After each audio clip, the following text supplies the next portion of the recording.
Hello and welcome to Kent Tonight, live here on KMTV. I'm Finn McDermott and here are your top stories on Friday, the 10th of October. Brick attack on Labour Medway office sparks police probe. Clearly, any political office being attacked in this nature is unacceptable. I'm sure everybody would agree with that.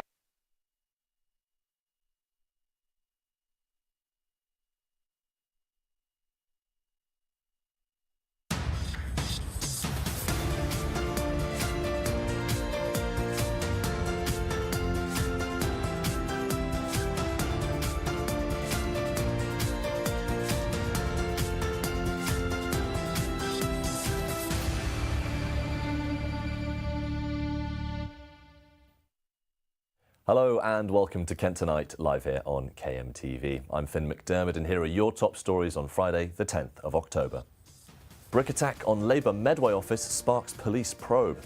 Clearly, any political office being attacked in this nature is unacceptable. I'm sure everybody would agree with that. Call for carers. Kent County Council joins national campaign to encourage more foster parents. Please take that step, because you could be the person that makes that difference to the next child that's coming into our care. And finally, Loop de Learn. Thousands of Kent school children have a roller coaster of a lesson in STEM. So we are working with almost 60 providers that have come in, so that's universities, charities, organisations, and they're all hosting educational activities.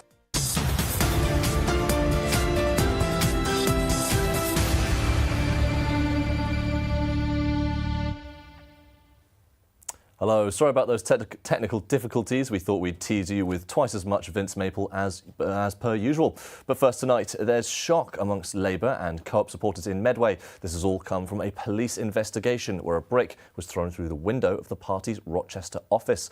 Local members believe the windows being smashed is linked to the council's stance on flats. However, Kent Police say investigations are still ongoing. Local Democracy reporter Ollie Leader has the story. A usually busy Labour Party office now partially boarded up. The aftermath of an attack on Thursday night that led to Kent Police being called to Maidstone Road at 10 a.m. on Friday. And while no one knows exactly what happened to the windows here, party members claim the incident was politically motivated. I think it would be an extraordinary coincidence if this was not linked in some way to some of the rhetoric that we've seen recently, and frankly that is disgusting. We live in a democracy, and the idea that anyone should become the victim of violence or be intimidated because of their political beliefs is entirely abhorrent and should be to any law-abiding Medway resident. The investigation is still ongoing. It's our understanding police are going door to door along Maidstone Road to try and get Ring doorbell footage or any information that can assist the ongoing investigation. Clearly, any political office being attacked in this nature is unacceptable. I'm sure everybody would agree with that.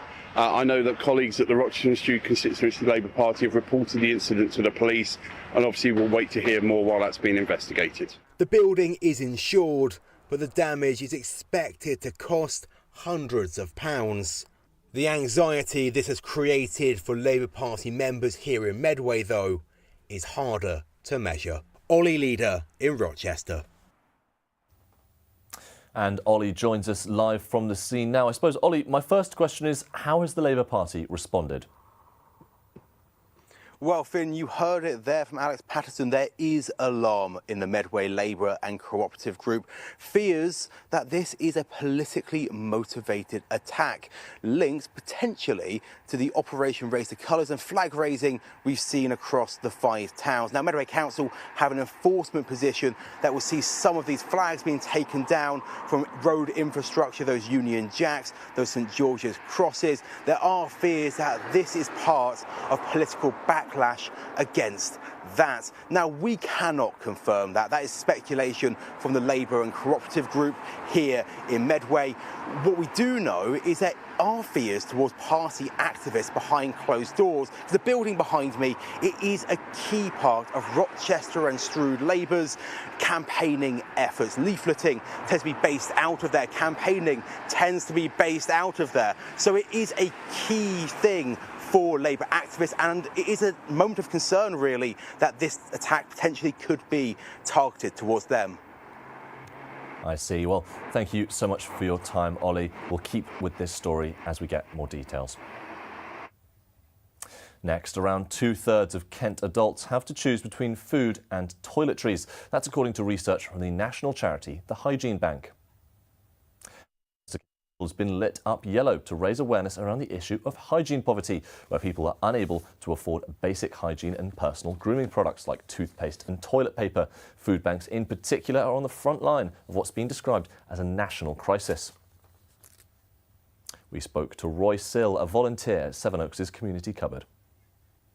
We buy toothbrushes and that goes out in some of the bags.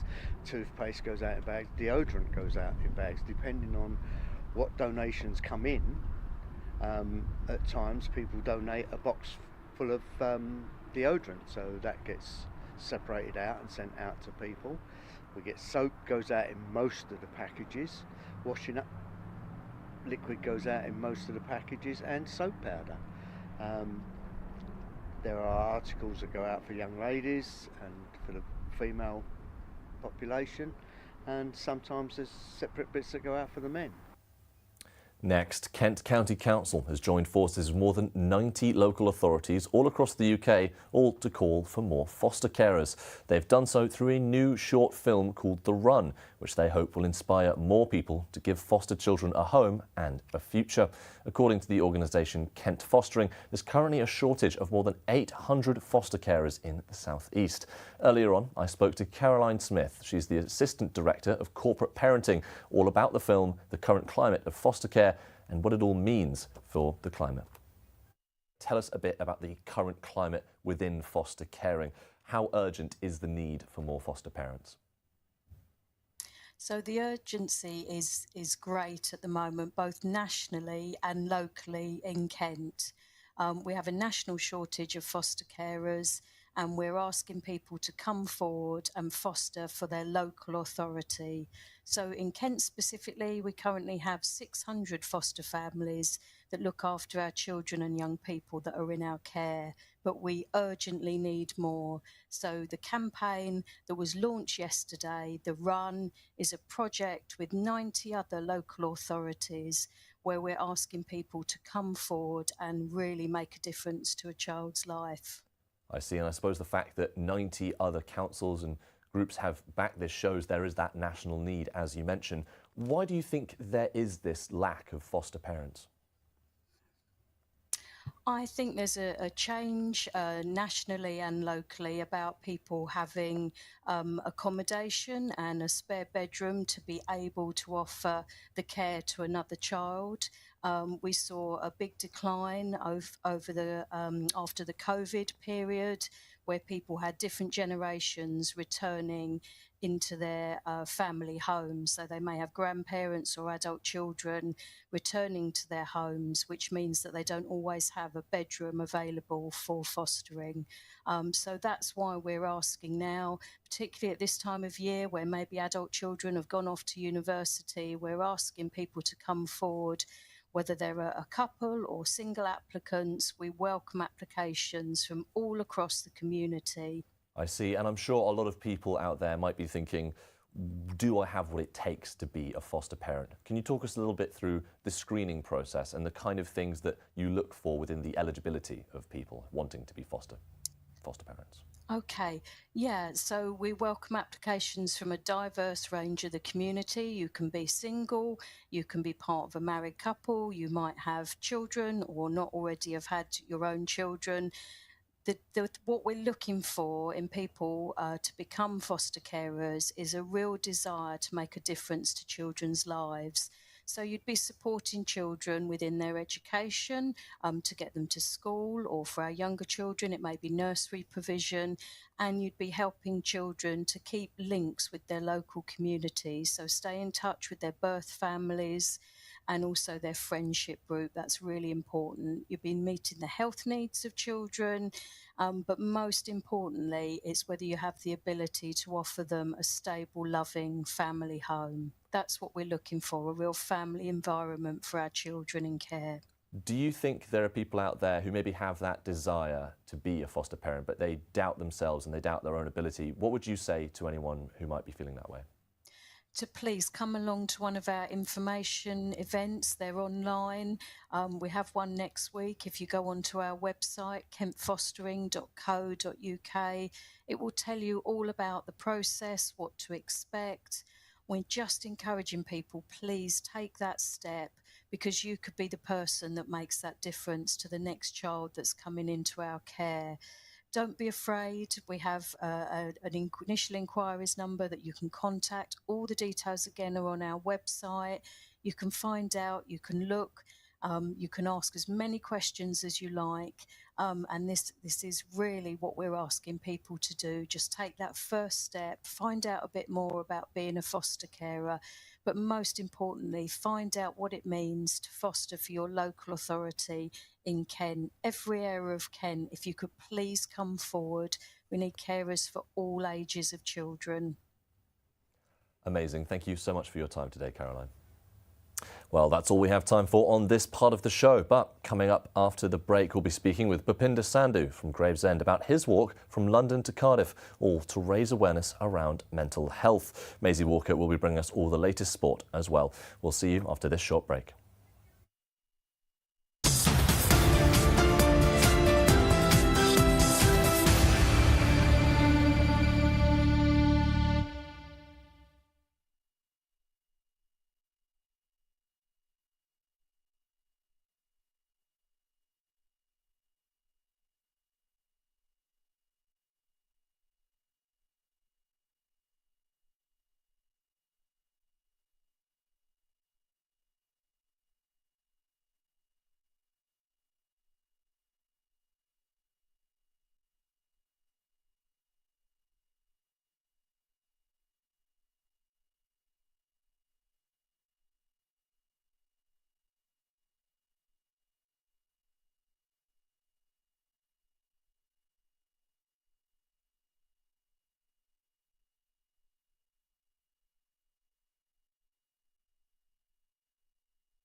Hello and welcome back to Kent Tonight, live here on KMTV. Now, the mum of a 4-year-old boy who died after being hit by a bus outside Margate's QEQM hospital back in August says she wants to bury him in their garden.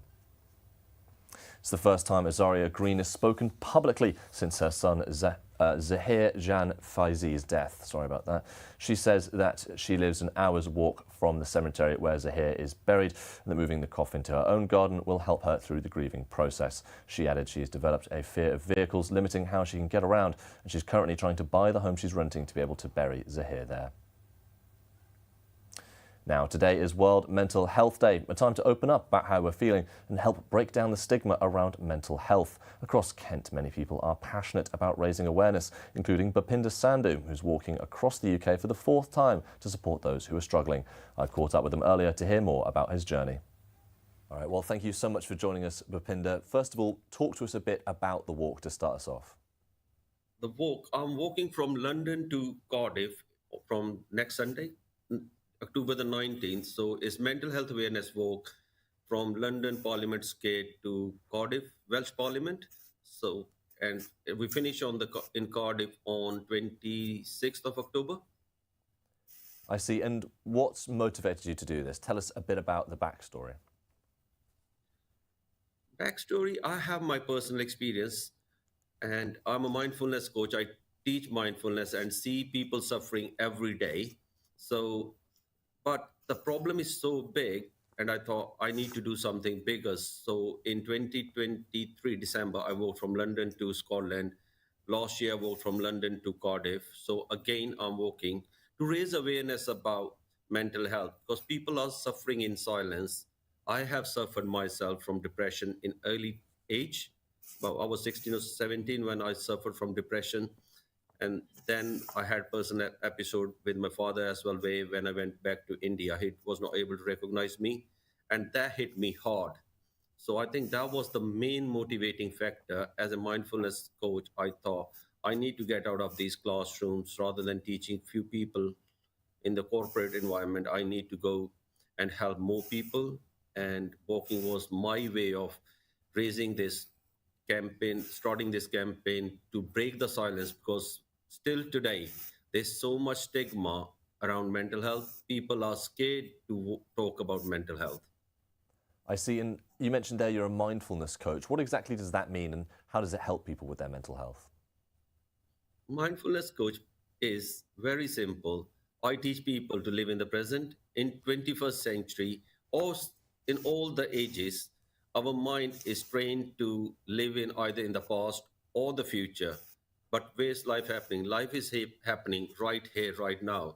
So, and when we are living in the present, there's no stress, there's no anxiety, because the thought of the future disappears or the memories of the past are not there. In the present, when we start living without judgment is a big part of mindfulness. So this is what I teach day in, day out to people so they can have a better life, stress-free lives. So the main objective of my teaching is to help people reduce stress in their life and increase focus time. I see. And let's go back to the walk for a moment. You've walked to Brighton, you've walked to Scotland, as you mentioned, and now you're doing this walk to Cardiff, which you have done before. Tell us, how do you prepare for something like that, and how long does it actually take you to walk there? Prepare is just simply walking and bit of strength training as well, because I need to work on the strength as well. So last time I did it in 8 days, and this time I'm planning to finish it in 7 days. So that's it really, because there's no training for these things, because environment can be different, weather can be different, temperature is vary. So, and if you get an injury in between, then it's a different scenario. So it's just, I think, more like a mental preparation rather than a physical. Physical is important, but I think mental preparation for these sort of event is more important as well. I see. And you mentioned living in the present, and that's something you try and teach. While you're on these walks, what do you think about? And do you think about mental health? Do you think about living in the present? Give us a view into your mind while you're doing this. walking is my sanctuary, and there's nothing going on. I walk without any headphones. I don't call anybody. There's no social media on the way. It's just me and myself, and just this way of me going in deep with myself. They are thoughts, and then it gives me the space to sit with those thoughts and analyze. And when you sit with your thoughts and then you understand the value of the thought, you keep what is valuable and you try to get rid of what's not helpful. So it clears your mind up as well. I see. Thank you so much for your time, Bhupinder. Now here's Maisie Walker with the county's sports headlines.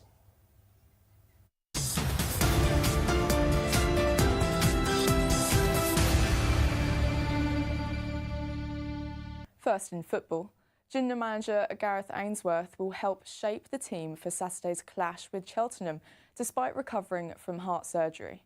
After being discharged from hospital, he is now recovering at home. While he won't be at Priestfield on Saturday, he's eager to stay involved for the build-up to the game. Assistant manager Richard Dobson has been leading the team in Ainsworth's absence and provided an update during Thursday's pre-match press conference.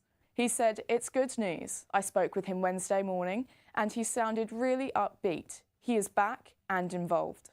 Now, head coach Matt Corker is confident Canterbury Rugby Club can work through their injury issues. They are missing more than a dozen players combined across the club's first and second team squads. The club's first squad suffered a 31-7 loss at Dorking last weekend, and the second with 4 straight losses since promotion. While the odds will be stacked against them, manager Jamie Coyle said, "We have got real belief in the group we have, as well as belief in our technical and tactical understanding as a management team." All-rounder Grant Stewart has signed a new Kent deal. Stewart, who was out of contract at the end of this summer, has penned fresh terms for a further 2 years. The right armour joined in 2017 and has made 179 appearances for the county, in which he has scored over 3,000 runs and taken 216 wickets. Stewart has said he is extremely delighted to extend his time as a Kent cricketer. And finally, Maidstone United midfielder Theo Curtian is determined to bring some more joy to Maidstone fans after his win at Dagenham. Theo carried the ball to victory in a strike 25 yards off the post, the Stones picking up a 2-1 victory. It was the perfect way to mark his first National League South start and his first experience of seeing Maidstone supporters celebrating a win. He said, "I want to impress them, I want to bring joy to them, I want us to win for them most importantly." And now that's all for your sport.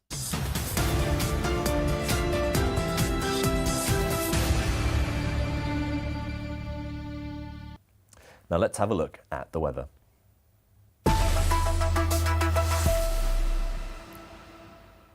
Well, tonight it's getting colder with lows of 12 down in Tunbridge Wells, highs of 14 in Margate in the southeast with some slow wind speeds. Then tomorrow morning, the weekend, we'll start with not much change, grey and overcast with similar temperatures all around. Then into tomorrow evening, highs of 16 degrees in Maidstone. Still a little chilly at Canterbury with 15. And here's your outlook for the coming days. Some sun peeking through the clouds on Sunday, back to overcast on Monday, then re-emerging for Tuesday, 17 degrees throughout.